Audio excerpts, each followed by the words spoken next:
और जाते समय मां अपनी बेटी को शिक्षा दे रही है। और यही शिक्षा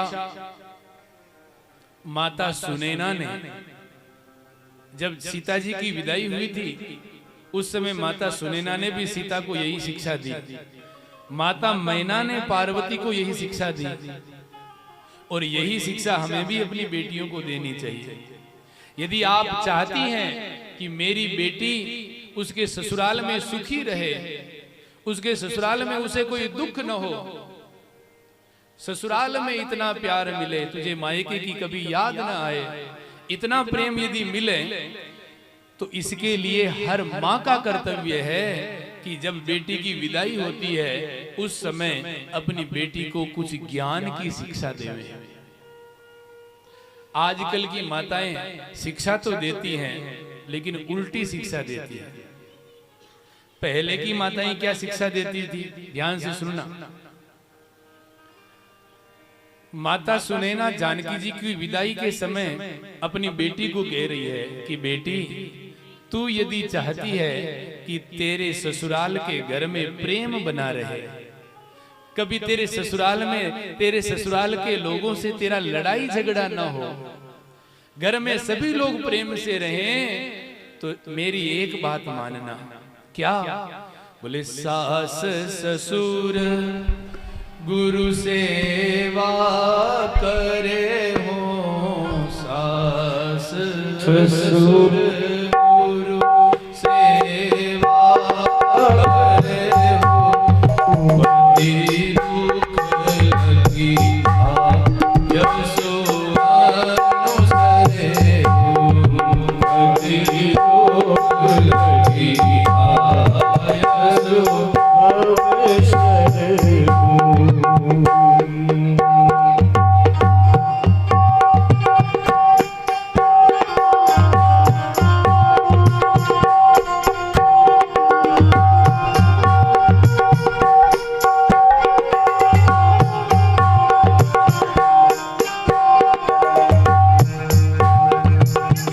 सुनैना ने सीता जी को कहा कि बेटी, तू चाहती है कि तेरे ससुराल के घर में प्रेम बना रहे, कभी लड़ाई झगड़ा न हो, तो अपनी सासू को मां मान करके उसकी सेवा करना।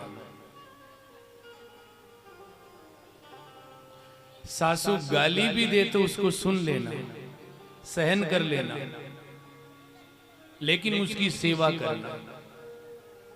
तू चाहती है कि तेरे ससुराल के, तेरे गांव में तेरा यश फैले, अपने ससुर की सेवा करना। तू चाहती है कि इस लोक में और परलोक में भी मेरा यश हो, तो अपने गुरु की सेवा करना। उसके बाद चौथे नंबर पर कहा है अपने पति की सेवा करना। पति का नंबर कौन सा आया है? चौथा। और आज की बीननी आवे जो यही समझे बस मारे तो लोग की सेवा करनी, यहाँ की मैं क्या करूं, चटानी कह रही, दोरियानी कह रही, मैं क्या करूं।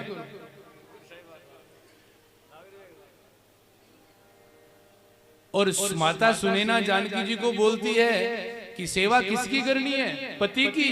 पति का नाम चौथे नंबर पर है, पहले नंबर पर सासू। आपने कहावत है, सासू जी की गाड़ियां घी की, बोलो, तो सासू जी की गाड़ियां तो सुननी पड़े, सासू जी की सेवा भी करनी पड़े। कालियास में तो घनी बढ़िया बीननी आ रही, मैं सुनियो रोज शाम का सासू जी का पग दबाओ, सीरो बनार खिलाओ। अटे तो घनी बढ़िया आ रही है, मैं अटा की बात नहीं कर, जटे बढ़िया ना आ रही वटा की बात बोल रही हूँ आप। तो पहला तो अपनी सासू जी की सेवा करना, और दूसरा अपने ससुर जी की सेवा करना। अच्छा, जब विवाह होता है ना, 7 फेरे होते हैं, उस समय कन्या अपने होने वाले पति से 7 वचन मांगती है। पता है कितने वचन? 7।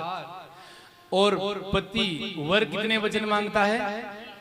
1 वचन मांगता है। वो 1 वचन क्या है? वो पति वचन मांगता है कि तुम पराये घरों में पर पुरुषों के साथ अकेली न जाओ, व्यर्थ में न हंसो। इसके साथ ही मिष्ट भाषिणी, याद रखना, वरदान दिया था अपने पति को, क्या बोले? मिष्ट भाषिणी। मिष्ट भाषिणी मतलब मीठा बोलने वाली।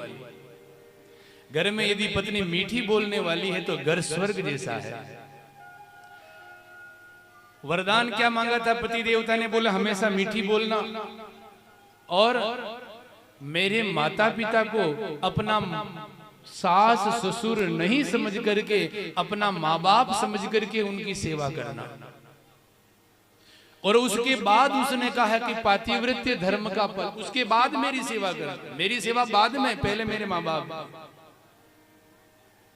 उसके बाद पातिव्रत्य धर्म का पालन करो तो मैं तुम्हें अपने वाम अंग में लेना स्वीकार करूं।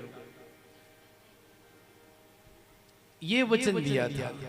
इसलिए अपने सास ससुर की सेवा करना।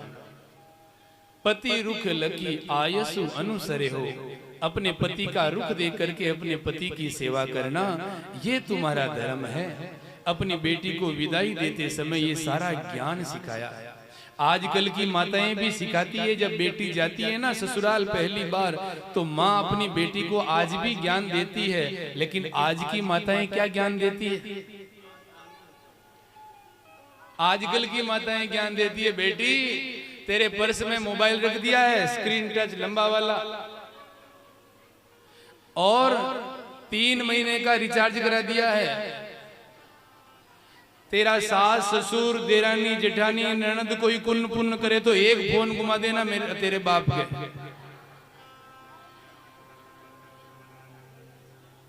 और फिर शुरू होती है अथ श्री महाभारत। आजकल की माताएं ये शिक्षा देती है। और एक बात और विशेष रूप से ध्यान रखना, विवाह हो गया है, विवाह होने के बाद कन्या, पहले कन्या से विवाह हो गया, किसी के घर की बहू हो गई, बहू बन गई हो तो अब पीहर से लगाव कम कर दो। किसी के घर की बहू हो गई हो तो अब जो ससुराल है वही तुम्हारा घर है। पीहर आना जाना बातचीत करना ठीक है, 5-10 दिन महीने भर में एक आध बार बात कर ली, लेकिन जो बीननी रोज अपने पीहर से बात करे, 2 दिन 5 दिन एक आधा घंटा फोन पर लगी रहे, समझ लेना वो माँ अपनी बेटी का घर बिगाड़ रही है। आजकल के माँ बाप ही अपनी बेटी का घर बिगाड़ने में तुले हुए हैं। बेटी ससुराल जाती है और फोन कर देते, बेटी वहां ससुराल में भोजन बना रही है, फोन कर देते, वो रोटी को छोड़ करके फोन में लग जाती है। उधर ससुराल वाले गालियां निकालते हैं, वो फोन पर लगी हुई है। किससे बात? बोले माँ से बात कर रही है। अरे माँ को भी इतना तो ध्यान रखना चाहिए कि बेटी ससुराल में है, कम से कम बात करें, जितनी जरूरत हो उतनी ही बात करें। कम से कम महीने में एक आध बार बात कर लो, रोज क्या बात करनी। इससे आपकी बेटी का घर बिगड़ रहा है। और जो माताएं ऐसा कर रही है वो सोच लें वो अपनी बेटी का घर बना नहीं रही है, बिगाड़ रही है। और आज शत्रुपा और मनु जी महाराज ने अपने